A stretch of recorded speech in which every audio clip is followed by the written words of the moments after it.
Hey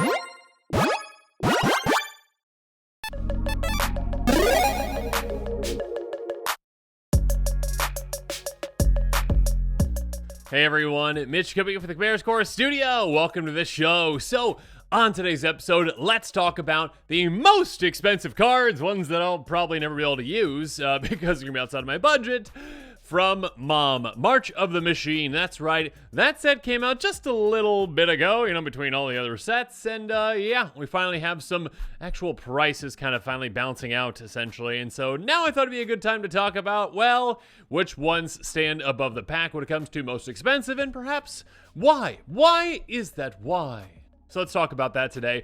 I'm going to talk about basically the top 10, but I decided to throw in some extras too, just like some honorable mentions. So let's start things off with the first honorable mention, if you can call it that. Tribute to the World Tree. A very cool card. Yeah, green gets all the good things. That's the joke, right? But sometimes not actually a joke. Oh, and I should mention too, the prices displayed on the screen are from the lowest costed version of these cards, because Wizards is like, like 80 versions of cards. Like, from like a set ago, they had like 13 Elesh Norns or something.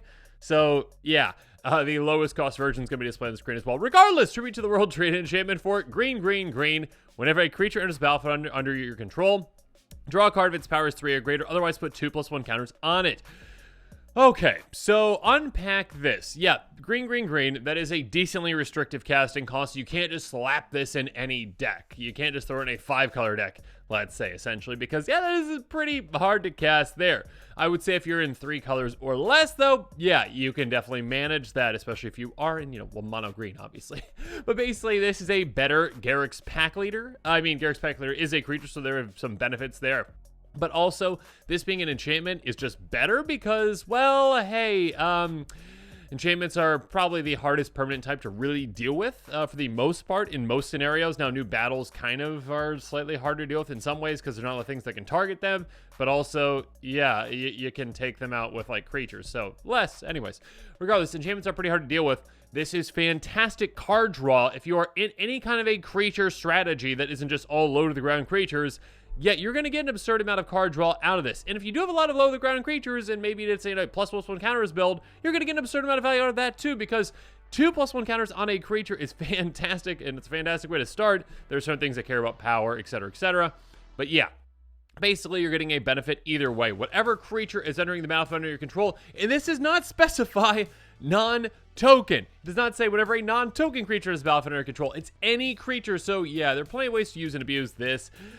And yeah, there's a reason why it's $6.42. Currently, I don't see that price really coming down anywhere near my budget range. So unfortunately, tribute to the World Tree, well, I'll never be able to use you. I'm just going to have to make do with Garruk's Pack Leader. But yeah, a fantastic card that I'm sure is already seeing a good amount of play out there. Speaking of seeing a good amount of play, Thalia and the Gitrog Monster very well might be the most popular commander from this set. I'm not talking about the precons as well, I guess, but just from the actual set. Thalia and the Gitrog Monster is a fantastic card, currently $6.52 for 4 Human Frog Horror that has First Strike, Death Touch, that costs 1 white, black, green. Play additional land on each of your turns. Creatures and non-basic land your opponent's control enter battlefield tapped. Whenever it attacks, sacrifice a creature land, then draw a card. Okay, so basically, hey, additional benefit for you. You get additional, lands on each turn. I mean, if you can have them from your hand, basically. So being able to play extra lands, that's a huge way to get ahead of your opponents when it comes to ramping. A lot of extra resources you're going to have, and you slow down your opponent's resources. Again, that Thalia kind of side of this. Creatures and non-basics enter the battlefield tapped for your opponents. That's going to slow them down quite a bit, especially when it comes to mana those non-basics. When it comes to creatures, yeah, it's going to be harder for them to block with their creatures coming to play tapped. And yeah, obviously if they have hasty creatures, they can't utilize them right away either. And on top of that, yeah, some additional card draw out of this. Yeah, there's a reason why this one is popular. It can definitely be popular in not just, as a commander, but also in decks as well that might want to utilize these, kinds of benefits. Again, a hate bear slash, additional benefit for you when it comes to lands and card draw. Yeah, this can work well in a aristocrat style strategy. It can work well, in a legendary tribal deck as well, one that cares about landfall, etc., etc., etc. There's a reason it's decently expensive. Still not make the top 10. This one would be, I guess, number 12 if we're going to go in order. But yeah, honorable mention number 2. Let's just say that. Honorable mention number 3, and before we get to the top 10, we've got Jin-Gitaxias. Sorry, Jin, you didn't quite make the top 10 when it came to price. Out of all the Praetors, yeah, you didn't make it there. A $7.82 card currently for the least expensive version, which apparently is this one. 5/5 Phyrexian Praetor with Ward 2 that costs 3 blue. Blue, whenever you cast a non-creature spell with mana value 3 or greater, draw a card. Yeah, you can do that quite a lot throughout the game, and yeah, I mean, obviously this can be a great card for a commander, as a commander, and great in the 99 as well. Let's keep going though really quick. Pay 3 and a blue, exile, return to the battlefield, transform to control, activate on the sorcery, and if you have 7 more cards in your hand, which can be very easy for you to meet that requirement, especially with that card draw. Let's flip it over real quick. The Great Synthesis is the saga on the back. First one, draw cards equal to the number of cards in your hand. You have a maximum hand size for as long as you control the Great Synthesis. So, yeah, basically double up your hand and you have no max hand size. That's fantastic. The second one, return all non-Phyrexian creatures to owner's hands. So, if you are going Phyrexian Tribal, great. If you're not, still just a great board wipe to say like, let's just reset the creatures on the board, okay? And then it says you may cast any number of spells at the front of your hand without paying the mana cost, exile the Great Synthesis, then return to the battlefield. That is kind of like a one-time Omniscience. I mean, this does flip back over. Essentially, you can do it again. But yeah, just basically Omniscience on that effect is fantastic, especially after drawing all those cards. Yeah, this is a pretty powerful card. It is also, I believe, again, yes, a Mythic, of course. And you notice, obviously, Mythics tend to be higher in price because there are less of them. But yeah, a very powerful card at that. Good, obviously, in decks that, run a lot of big, non-creature spells, essentially. And also, its own commander deck as well. So yeah, Jin-Gitaxias. Unfortunately, he didn't make the top 10. Sorry about that, Jin. Don't get too upset with me. But yeah, honorable mention number 3. Let's move on. Don't be too jealous, Jin, because your friend Vorinclex made the top 10 at $8.13 in 10th place. 6/6 Phyrexian Praetor, Trample and Reach. 3 green. This apparently is the least expensive version, which is why I'm showing it. When it enters the battlefield, it's life for 2 forests. Reel them into your hand, then shuffle. Does not put them directly on the battlefield. Yeah, you're just getting them into your hand for, future, land drops, essentially. Or if you get, those additional land drops, kind of like Felling the Gitrog monster. Regardless, pay 6 green, exile, return to the battlefield, transform as control, activates only as sorcery. I believe this is the only Praetor that actually doesn't have like a specific requirement. It's just mana. And that being said, at 8 mana, that's pretty easy for you to get to if you're in green, which you are. Flip it over. Grand Evolution. First one, mill 10 cards, put up to 2 creature cards among mill cards on the battlefield. Second one, distribute 7 counters among creatures you control. And then the third was until a turn creature control, gain, pay 1. This creature fights our creature you control, exile, return to the battlefield under, flip it back over. Anyways, being able to essentially get some creatures out of your graveyard for free. Now, it doesn't just let you get any creatures out of your graveyard. It has to be the ones that you mill in your graveyard. So there is that restriction to it. So you can't like set yourself up in that way. You could set the top of your library potentially, and that would be the way to do it, or get certain creatures on top. The second one, getting a lot of counters, is nice. The third one, yeah, fighting is a lot of fun. So yeah, this could definitely be a good commander. Could definitely be a card that's good in a, just a deck, a creature heavy deck. And of course, with all these Praetors too, yeah, there's, with the amount of Praetors that are coming out, yeah, there are a lot of potential for, a Phyrexian tribal deck, a Praetor tribal deck even. So yeah, a lot of cool things you can do with that. Vorinclex definitely lives up to its mythic potential at $8.13 though, but it's not quite as expensive as, well, at number 9, we've got a non-mythic, just a rare, but it's only a very expensive rare, and yeah, no, really, this one's gonna be expensive. Apparently this is the least expensive version at $9. Faerie Mastermind. Yeah, when this was spoiled, it was like, oh gosh, does blue really need more ways to draw an absurd amount of cards? And here you go. 2/1 Flash Flying Faerie Rogue that costs 1 in a blue. Whenever an opponent draws their second card each turn, you draw a card. Pay 3 in a blue. Each player draws a card. Gross. Okay, so, hey, you're going to be playing in Commander, right? It's a multiplayer format, right? There are 3 other opponents, right? And people like drawing cards, right? Oh, and you didn't even need that ability on it to make each player draw a card. You didn't need that on this to make it good, and my goodness, yeah, you've got that ability to do that too.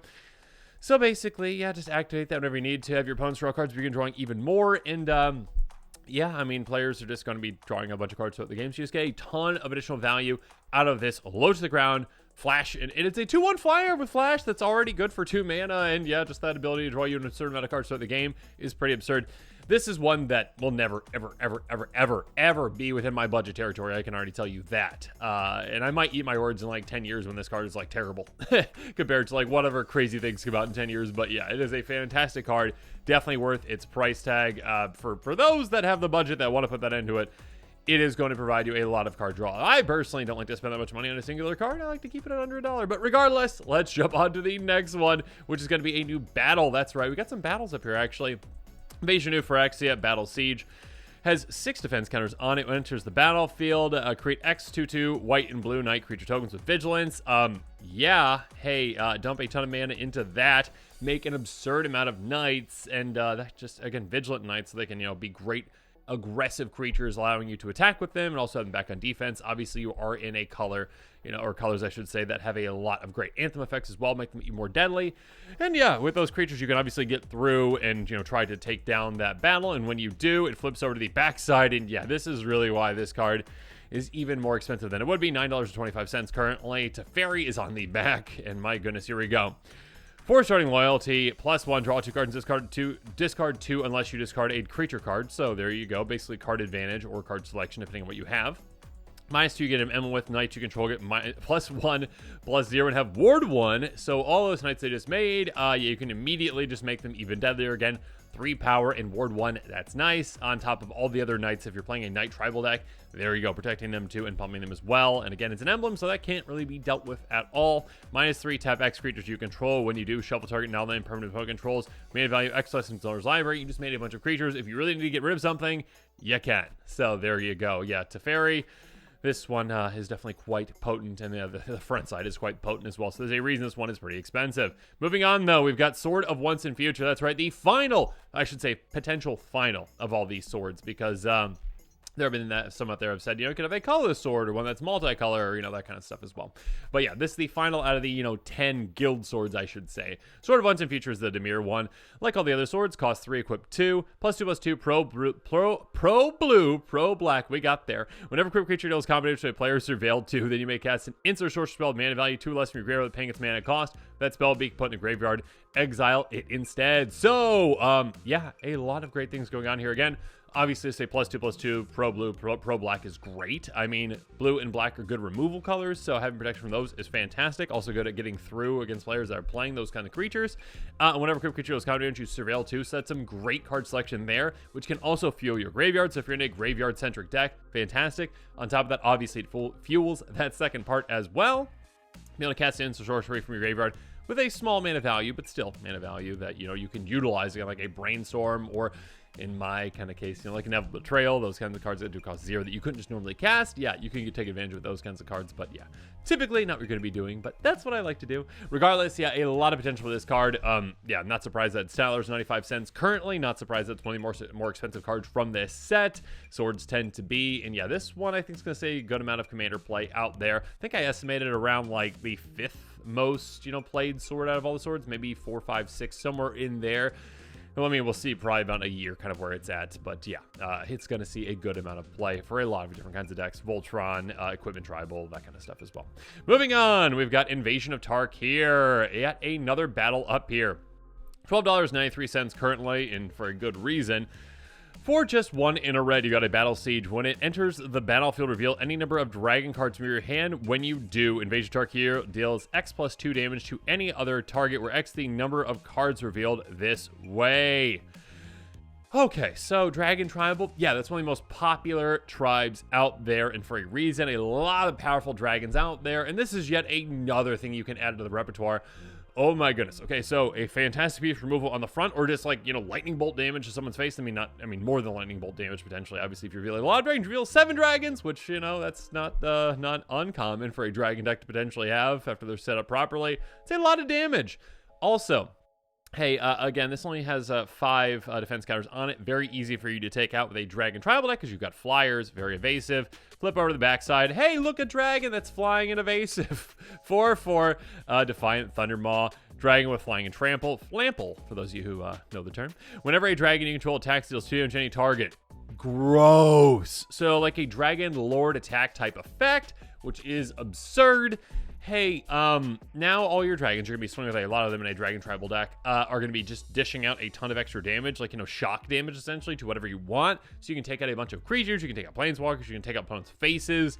There's a lot of extra damage there. So yeah, this is a fantastic card, front side and backside for a Dragon Tribal deck. Very popular tribe. Not surprising that this one, again, is $12.93. And yeah, I believe this one, yeah, was a mythic. So no, really, it's expensive. Moving on, Wrenn and Realmbreaker. Yeah, this one you knew was going to be up there, right? And you saw it. $13.01. 4 starting loyalty for a Planeswalker Wrenn that costs 1 green. Lands you control have tap and 1 mana of any color. Okay, perfect mana fixing for your lands. That's incredible. Yeah, I mean, that one also with, there's other ones that do it obviously as well. It's escaping me. There's the land, the World Tree. There we go. That's it. Yeah, basically. Anyways, the World Tree is a good card for that as well. But this one can obviously fit in other decks. It doesn't have to be a 5-color deck as well. World Tree, yes, 5-color, I think. Anyways. Now I'm off topic. Regardless, +1 up to 1 target land you control comes a 3/3 creature with vigilance, hexproof, and haste all turn solo land. Meh. I mean, it's good in like formats like standard or whatnot, where you're like, okay, get it out, protect it. This one's more so like, okay, yeah, it's okay. -2, mill 3 cards, put a permanent card from among the mill cards in your hand. Great card advantage there. -7, you get an M with. You may play lands and cast permanent spells from your graveyard. Yeah, that's the real spice right there. Basically, your lands and your permanent spells is an extension of your hand now from your graveyard, essentially. So your graveyard is just like, hey, you got a second hand. If you're playing a bunch of lands and permanents, great. You just basically, have kind of like extra Muldrotha power, essentially. So yeah, a really good effect. And again, just with it just being, hey, let's fix all your mana, that is incredible for a 5-color deck. And yeah, there's a good amount of potential for a card like this. And of course, yeah, Super Friends decks are going to love this as well.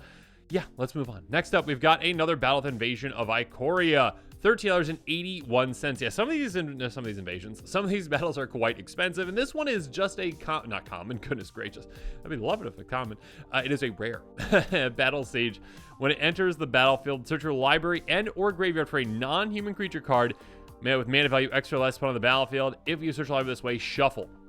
So, an incredible tutor for a creature, again, out of your library or your graveyard, non-human, but yeah, there are plenty of non-humans you can go get with this in a creature, specific deck, and a very creature-heavy deck. This can be absolutely incredible. Get you the exact creature that you need for the situation that you're in. Maybe a creature that can even take this battle out. Again, it only has 6 defense counters on it. And it flips over to, oh my goodness, yeah, that Xylortha is back. Apex of Ikoria, 8/8, reach, for each non-human creature you control, you may have the creature assign combat damage as though we're in block. Basically, Thorn Elemental, but for all your creatures. So, hey, your opponents, doesn't matter how many defenses you have, if I've got lethal, on my board, you're gone. Because I'll just swing at you, take you out, and you're just gone. So yeah, a fantastic effect. And yeah, an 8/8 at that, so, yeah, a great creature tutor on the front, a fantastic effect on the back. What's not to love? There's a reason why this one is expensive. Moving on, we've got a Praetor next with Urabrask. We're Praetor number 3, I believe, at $14.65. So excited to see Urabrask up there finally. So excited to see Urabrask actually have a good card. 4/4 Phyrexian Praetor with first strike that costs 2 red. Whenever you cast in sorcery spell, deals 1 damage to target opponent at red. A great ritual effect, a great pinging effect. Oh my goodness, just the amount of value you can get out of this is absurd. Like chaining spell after spell after spell, that is great, especially like cantrip type spells. Pay a red, exile, and return to the battlefield, transform it over to control. Activate only as a sorcery and only if you've cast insert sorcery spells this turn. Yeah, it's very easy for you to do, especially again with that ritual type effect that you are getting. This is great for a spellslinger type of deck, and yeah, there's some crazy things you can do with it. Flips over the back, the great work is fantastic as well. Deals 3 damage to target opponent and each creature they control.